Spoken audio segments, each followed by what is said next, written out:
Good evening, my Real News Media TV family. Welcome back to the channel for another news update for November 28, 2023. And in the news this evening, ex-cop killed outside a marketplace nightclub. An ex-policeman was shot and killed Tuesday morning in the vicinity of a popular nightclub in Marketplace on Constant Spring Road in St. Andrew. The deceased has been identified as Damon Coley, also known as a Panda. During the incident, a security guard employed by Cyclops Security was also shot and injured. Police reports are that a lone man, armed with a firearm, exited a white Toyota Axio motorcar which was parked at Marketplace entrance gate along Constant Spring Road, Kingston 10. The man reportedly approached the security guard, who was seated at the security post, and engaged him in a brief conversation, then walked off. The man, upon reaching the vicinity of a nearby store, reportedly approached Coley, who exited his black Ford Explorer motor vehicle. The gunman opened fire, hitting Coley all over his body. The security guard, who was reportedly standing close by, received gunshot injuries to his chest. The gunman then fired several shots at the entrance gate, then escaped in the waiting white Toyota Axio motorcar, reports said. Both men were rushed to hospital. Coley, who is a 40-year-old former member of the Jamaica Constabulary Force, died on arrival while the security guard was admitted. There has been speculation that this attack was in reprisal for an incident in the Mecca nightclub on Saturday, November 25, when several men and members of the security team were involved in a brawl. A video of the brawl has been circulating on social media since Saturday.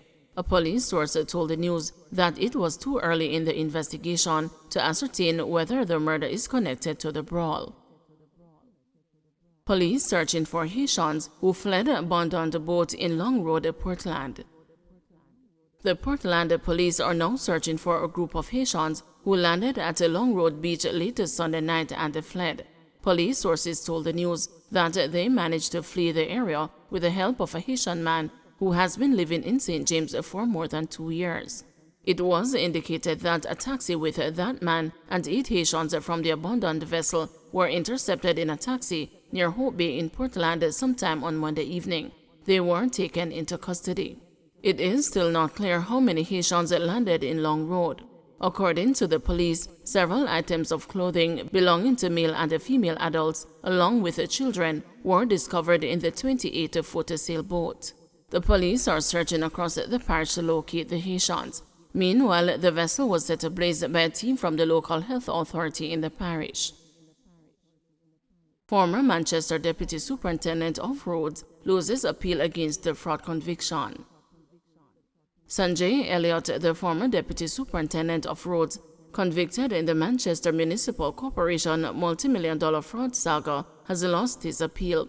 Elliott was in 2020 sentenced to 5 years imprisonment at hard labor for being the ringmaster in the multi-million-dollar fraud after being found guilty on charges of conspiracy to defraud, obtaining money by false pretense, engaging in a transaction that involves a criminal property, possession of criminal property, and an act of corruption by Senior Parish Court Judge Anne-Marie Granger.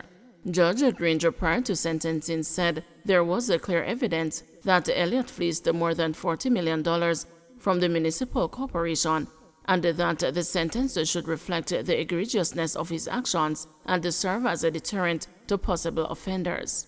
In the grounds of the appeal, Elliott's attorney Norman Godfrey argued, among other things, that the verdict is unreasonable and that the learned trial judge erred in law when she rejected the no-case submission for his client. He also argued that the judge erred in law when she held that the interference with the witnesses by the police did not amount to prosecutorial misconduct, but the appellate court found that the learned judge of the parish court did not err in arriving at the verdicts in this case. The documentary evidence, in combination with the evidence of the witnesses, painted a compelling case against Elliott. The various counts of the indictment were proved to the requisite standard. In the meantime, the Court of Appeal said Judge Granger must be commended for her management of the trial, with an indictment containing such a large number of counts and so efficiently summarizing and analyzing the mass of evidence that was presented during the trial. Dedicated ministry targeting violence impractical, says the PNP. The parliamentary opposition has come out against the proposal by Prime Minister Andrew Holness for a new government ministry which focuses on violence and related issues. Mr. Holness on Sunday announced that the government is moving ahead with the plans to develop the new ministry. He said the results of a study from the Commission of Violence Prevention, expected by the end of the year, will guide the process. But Peter Bunting, spokesman on national security for the opposition People's National Party, speaking Monday with the news, characterized the idea of one ministry to address the violence as impractical. And it sets out a coordinating mechanism in the cabinet. It was called the Public Order Committee. We had started meeting where, as Minister of National Security, I chaired this committee of cabinet. It had the Minister of Education, the Minister of Youth, the Minister of Justice, Health, Local Government, Labor and Social Security. Because we realized these 7 ministries had significant elements of programs that would be very helpful for violence prevention. And if the Prime Minister puts the Deputy Prime Minister with his seniority in the government to chair that, I think it can be an effective coordinating mechanism. Horace Levy, former Deputy Chairman of the Peace Management Initiative, who also spoke with the news, said the Prime Minister, instead of creating a new ministry, should focus on implementing recommendations from previous studies that outlined the ways to address the level of violence in the country. He pointed to one particular study carried out by Professor Herbert Gale on behalf of the PMI, which many people recognize as having been the best way to tackle the violence and the murder. There's one in particular by Herbert Gale of the Peace Management Initiative, which most people recognize as having been the best way to tackle, or certainly the most successful, even though in small areas, to tackle the violence and the murder. And there's been this excellent study by Professor Herbert Gale on this thing, and it's available, and it's knowledgeable, and there are other people who have written as well, and now it's a new study, and he's waiting on that. Who is doing this study? So I'm rather skeptical, I must admit, about this new ministry when there should be a policy to use what's already worked, and he's ignoring it for the longest while. Westmoreland, a man killed by gunmen identified. The police have identified a man who was shot dead by unknown assailants at a Gordon White House in Westmoreland on Monday evening. He is 21-year-old Javon Foster, otherwise called Kutu, from the community. Reports from the police are that at 3 p.m., Foster was sitting on a blue Suzuki Access motorcycle which was parked in the vicinity of his baby mother's house along the Gordon Main Road when a lime green Toyota Axio motorcar coming from the direction of Top Gordon stopped where Foster was. The occupants of the Axio, the police said, then opened a gunfire at Foster, hitting him several times to his chest region. The now deceased ran towards the back of his child's mother's house, where he collapsed.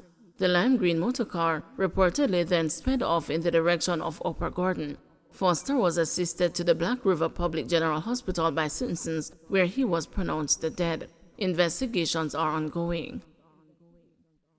Jamaica, one of 2 men exonerated for 1990s New York City murders, still faces deportation. 2 men who served decades in prison for separate murders in New York City were exonerated on Monday after re-investigations found that they had been convicted based on unreliable witness testimony. Wayne Gardine, 49, convicted of a 1994 murder, was exonerated after being paroled last year. But he was also accused of entering the United States illegally as a teenager and is now in immigration detention, facing possible deportation to his native Jamaica.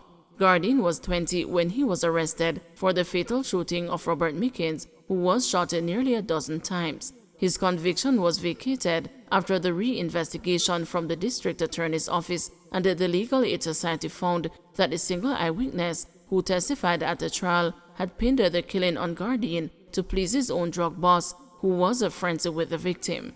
Unjust convictions are the height of injustice, and while we can never completely undo the pain he has experienced, I hope this is the first step in allowing Gardine to rebuild his life and reunite with his loved ones, District Attorney Alvin Bragg said in a statement.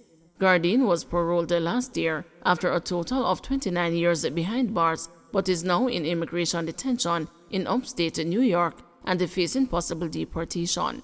Gardine's attorney with the Legal Aid Society, Lou Fox, said Gardine denies entering the country illegally and should be released. We are elated that Mr. Gardine will finally have his name cleared of this conviction that has haunted him for nearly 3 decades, yet he is still not a free man and faces additional and unwarranted punishment if deported, Fox said in a statement. Jabbar Walker, 49, also convicted, walked free after he was cleared of a 1995 double murder. He had been serving 25 years to life for the crime.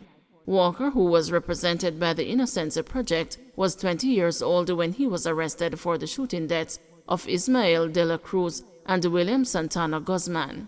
The new investigation of Walker's case found that the police had pressured a witness to incriminate Walker by implying that they would charge him with the shootings if he did not cooperate. The witness later recanted his testimony. Another witness who said she had seen the shootings had received monetary benefits from the district attorney's office, which was not disclosed to Walker's defense, according to the Innocence Project. Mr. Walker received a sentence that could have kept him in prison for his entire life, District Attorney Bragg said. I am thrilled that he can now finally return home and thank the Innocence Project for its steadfast advocacy throughout this matter. Walker entered a Manhattan courtroom in handcuffs on Monday and left a free man. The New York Times reported that Walker silently moaned, "I made it," when Justice Miriam R. Best vacated his conviction. Both crimes took place 8 blocks apart in Harlem, and both convictions were vacated after defense lawyers worked with the Manhattan District Attorney's Office's Conviction Review Unit to clear the men's names.